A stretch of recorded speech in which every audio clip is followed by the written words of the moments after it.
It began with fire across the sky. The humans came for our world. News broadcasts tempted us with glorious battle. When the war in the sky was lost, rumour had it the humans would kill us all. When the cities were laid to waste, rumour had it they ate the inhabitants alive. When the people spreading the rumours died, we got no more information. But the crash of artillery persisted. I had begged Father not to leave. He said he was going to get help for my wounded leg. A medic, he said. So I waited. He never came back. I begged my mother to stay with me. She said she was looking for my brother and wouldn't stray far from the basement. She never came back. But the explosions continued. So violently did they shake the ground, I wondered if there was even anyone left alive up there. How long has it been? Days? I do not know. I dare not venture out of the basement, for fear of the humans who are almost certainly above. Not that I could make it to the stairs. The wound in my upper leg is infected. Now I just hope to join my family. Hopefully the release comes soon. I can hear footsteps, up above. Friend or foe, I no longer have the energy to care. I only hope they let me die in peace. The rubble by the door shifts and reveals a human. The first thing I notice is that he is not a monster. Not some barbarian come to tear down civilization. Not some maniacal conqueror. But rather a person.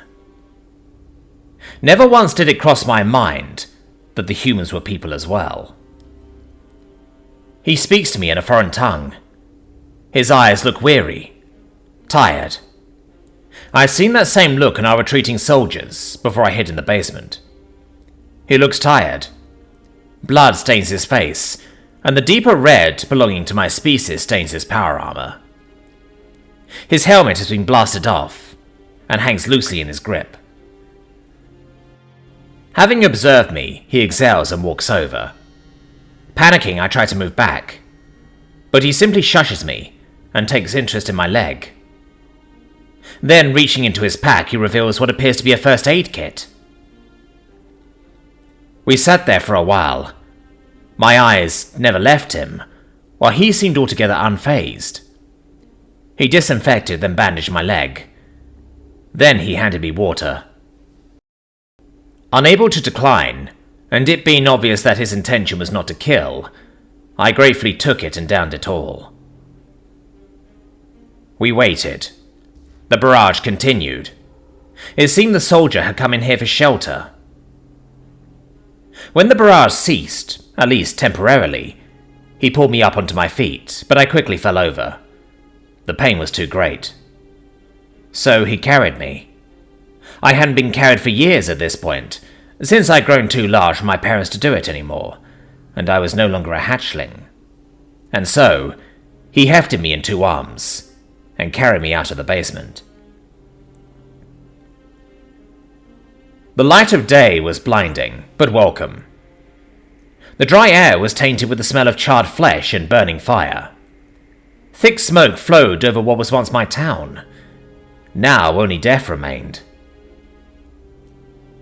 I couldn't tell you how long we walked for. Well, I say we, but the human carried me the whole time.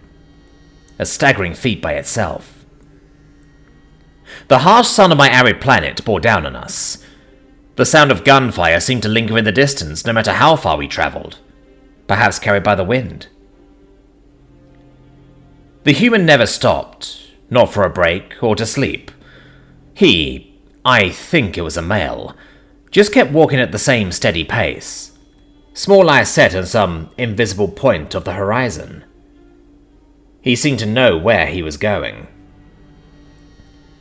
We came across a battle, or something resembling one, at any rate.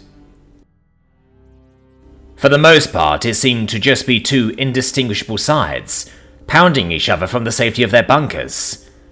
It was just a shame that we were walking through the ruins of a village when the bombardment resumed.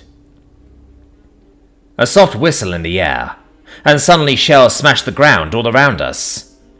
Dry dirt was flung up into the air, and great plumes of dust smothered my vision. I closed my eyes tight and clung to the human even harder. He ran, powerful legs taking us towards whatever cover was available. Some old brick wall, with a depression in the ground, was where he chose to hide. Quickly removing me from his arms, he forced me into the hole, as deep as I could go. Then he placed himself over me, using his body and armor as a shield. The gunfire eventually turned to white noise, with impacts landing far too close for comfort. I just focused on the dirt against my face. When the battle seemed to be over, I stayed put. I couldn't move due to the mass of the human on top of me. I'm sure I heard him sigh. It was another human who found me. Removing the soldier on top of me, they seemed surprised to see me there. Taking me out of the hole, I saw that the man who had shielded me was dead, back riddled with blood-stained shrapnel. A strange sort of realization occurred in that moment. The magnitude of the compassion that I had been shown hit me in the gut. This man, an alien, had given his life for an adolescent of another species. Barbarians? No way. I later learned the name and rank of the individual who saved my life at the cost of his own.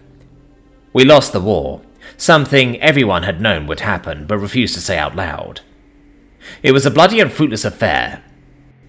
When I told my captors my story, with the help of a translator, they made the decision there and then to dedicate a monument to my protector.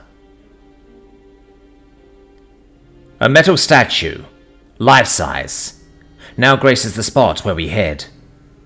I visit it whenever I'm on planet. It shows a human in power armor, using his body to cover a much smaller individual.